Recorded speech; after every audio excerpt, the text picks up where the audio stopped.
onde aparece essa construção de Aristóteles do prazer como uma coisa que tem que coroar a vida, né? E o ideal é que esse prazer esteja harmonizado com a virtude. A virtude deve ser alguma coisa de prazeroso, alguma coisa de prazeroso. Então, eu acho que essa é a grande missão de Aristóteles, né?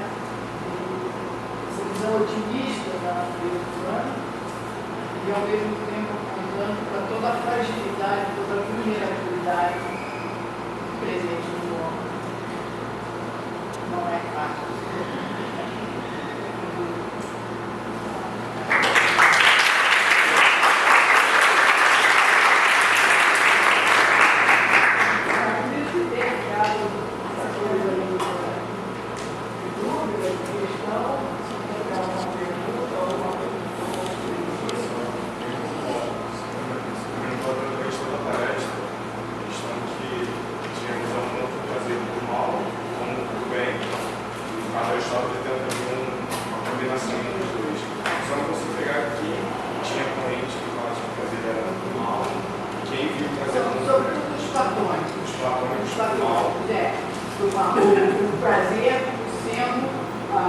Uma ameaça ao homem, tá? E a sedução do prazer desvia o homem de virtude, é a questão da intemperança, tá? Então esses são os platônicos. E os hedonistas, que também são herdeiros de Sócrates e de Platão, mas uma dissidência, né?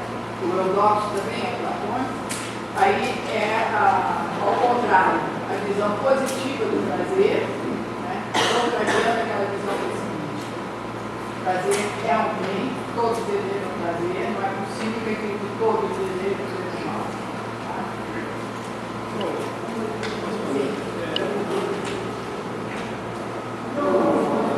O platônico via mal o prazer, né? Criticava o prazer. Mas aí, depois da história, tivemos os neoplatônicos. Os neoplatônicos, houve alguma diferença assim? O que os neoplatônicos trouxeram nesse assunto, né? Eu aí não saberia muito bem te responder. Eu não estudei pouco de neoplatônico para dizer exatamente qual seria a diferença. A questão do Platão é o seguinte, é a visão dualista. Tá? É a questão do dualismo. O corpo é o túmulo da alma. Né? Platão diz isso na República. Né?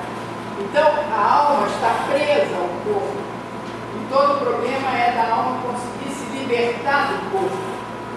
E na visão dele, o prazer, ao contrário, vem do corpo. A história diz que os prazeres do corpo se apropriaram do termo prazer.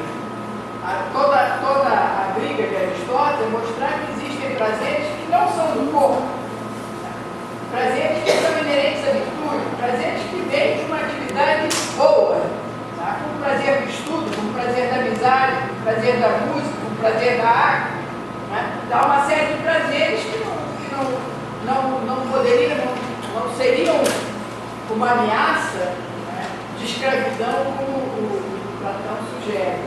Então é dessa questão do dualismo platônico que vem essa visão negativa do prazer, é a visão negativa de todo o material, de todo o corpo. Em Aristóteles, não. Em Aristóteles, a matéria é a condição de possibilidade de realização da forma. É o que torna possível o ser se realizar em a matéria. Enquanto que em Platão, né, é o que impede a perfeição, é sobretudo esse lado negativo que é ressaltado.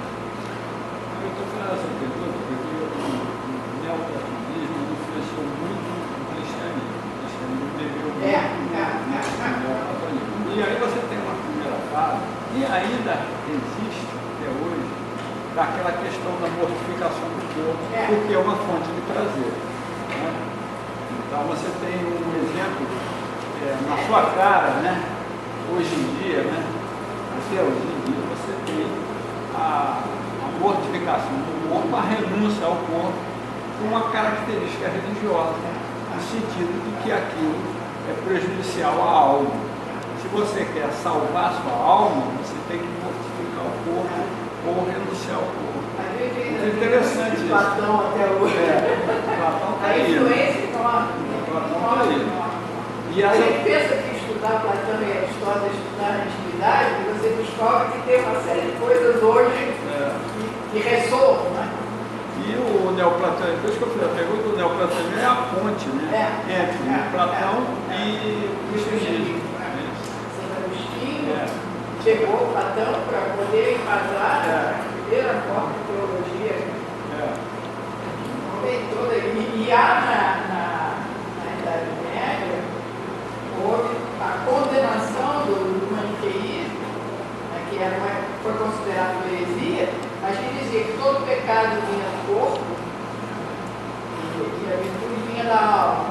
E isso foi condenado por heresia, mas de qualquer jeito, não foi por acaso se essa heresia surgiu, né, porque isso estava se fazendo. O Aristóteles, eu acho que eu não assim, se ele tinha o mesmo conceito de prazer, né? A minha pergunta vai ser relacionada com a dor que você até falou. Se prazer para ele era a ausência de dor, assim como era para os turistas, né? Mas só que não há uma fuga dessa dor, né? Parece que você pode suportar essa dor, né? Você pode atravessar essa dor e no equilíbrio encontrar o prazer. É isso ou eu estou... De certa maneira, sim, porque quando você tem aquela hierarquia da sua natureza, a visão de Aristóteles ela é uma visão extremamente hierarquizada. Na natureza existe o mais perfeito e o menos perfeito. Entre os homens existe o mais perfeito e o menos perfeito. No indivíduo existe a potencialidade mais perfeita e a menos perfeita. Tudo é hierarquizado, melhor e pior, superior e inferior. É uma visão muito hierarquizada.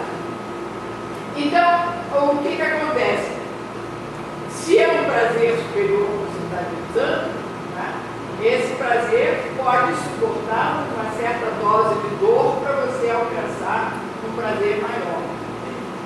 Então, normalmente, naturalmente, porque ele diz que naturalmente, né, pela tendência natural, a gente foge da dor e busca o prazer. Pela formação, pela ética, eu devo buscar o bem e fugir do mal. A questão é fazer coincidir essas duas coisas. A dor com o mal e o prazer com o bem.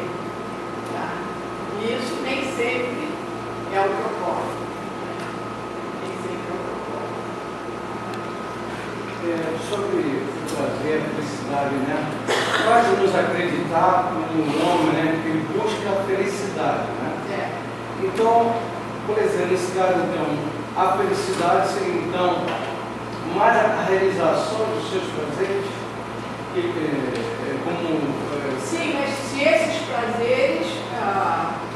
Não, como se disse, a realização não do prazer, mas do que proporcionava o prazer, o cara está entendido, o prazer é felicidade. Então, a realização das suas ações, né, que você almeja, seria a felicidade, mas não essa felicidade que dizer infinito, como a gente procura, como se fosse um todo. E se nós trabalhássemos aqui a felicidade, né, em vez de buscar, você busca os momentos felizes, ficar muito mais atrativo e fácil de se alcançar do que você buscar a felicidade, aí você não sentir realizado onde as pessoas buscam através de vícios e outras coisas lá, essa tal felicidade que. Mas é isso que ele diz, o homem não sabe o que ele quer. Ele não sabe o que ele busca. Se você deve você vai procurar o ensinamento, né? Em vez de dizer que você vai buscar isso, busque os momentos felizes da sua vida que você. E esses momentos felizes você possa realizar. Auto-realização. Isso aí, nesse sentido. Então, o que eu acho importante Aristóteles é tornar-se o que você é. Isso aí. Tá? Ele não propõe que você se torne alguma coisa que você não é. Porque você realiza o potencial que você tem. É o seu potencial. Tá? É o seu potencial. Então, você se torna o que você é. Tá? Aquilo que o Camaleão diz, né? A vida inteira você está se construindo, você está se tornando quem você é. E você está na outra fase, né? Que você está se conhecendo a si mesmo. E você se conhecendo a si mesmo, você vai ter condições de conhecer o outro melhor. Porque se você mal se conhece, como vai tentar conhecer o outro? Ele vai dizer, o amigo é o outro si mesmo, é o espelho. Eu não me conheço, mas o meu amigo me revela isso. Uma dúvida sobre o qual na massa distinguiu virtude dos éticos e qual seria a outra categoria de virtude? Éticas e dianoéticas. Dianoéticas. Dianoéticas. Da dianóia, do saber discursivo, da luz. Tá? Eu queria saber se esse tornar-se o que se é de Aristóteles tem algo a ver com tornar-se o que é de Nietzsche. Ou tornar-se. Tornar-se o que se é em Nietzsche. Tornar-se a ser em Nietzsche. Como tornar-se o que se é tem um sentido? Olha, é a questão. Deixa eu pensar um pouquinho aqui. Eu acho que tem alguma coisa de comum, entende? No sentido de que você assume quem você é, né? E aquela questão da vontade, né? De ser, né?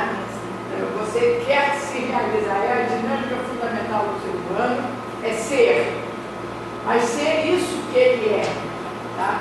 Só que a questão que eu vejo que uma coisa é o que Aristóteles pensou e escreveu e o que se deduziu a partir daí, né? Aristóteles vai falar da forma, né? O fim, a forma é o fim. Então, é uma forma humana que é o fim a ser atingido durante a existência. Essa forma humana, tá? Ela pode ser lida de duas maneiras. Como forma, né? Ou como eu falei, horizonte.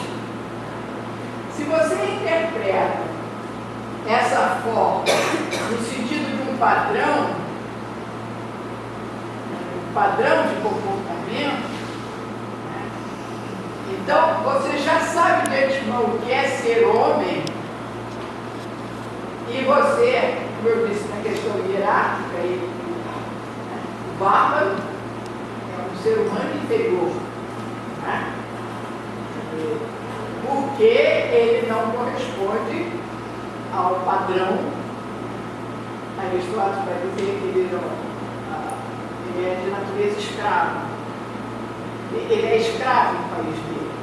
Ele não discute, ele não tem a lei, ele não se pronuncia, ele não exerce a sua liberdade, ele não exerce, não existe a cidadania. Então ele é um sub-humano. Então tem essa questão que foi muito apropriada da herança de Aristóteles, né?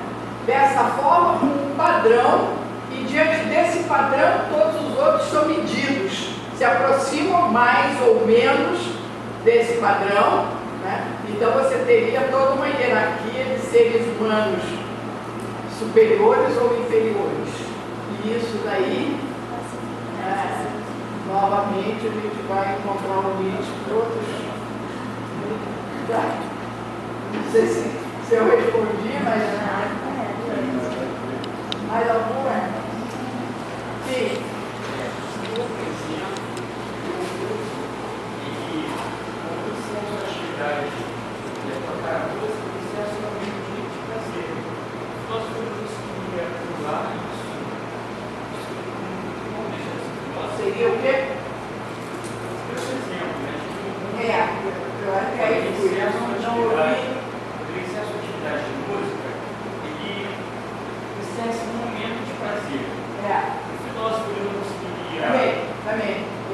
porque, aliás, na definição de felicidade, né, a felicidade vai consistir na contemplação. O filósofo é que é que diz na concepção de Aristóteles, que ele está exercitando o potencial mais alto, né, que é a intuição, é a visão intelectual da verdade, né, e quem alcança essa visão da verdade é o filósofo. Mas ele diz isso é divino. Mas também é passível de um esgotamento. A convivência, Também. a dúvida chega a um ponto que já não se sustenta. Ele vai dizer, essa contemplação, essa felicidade é divina.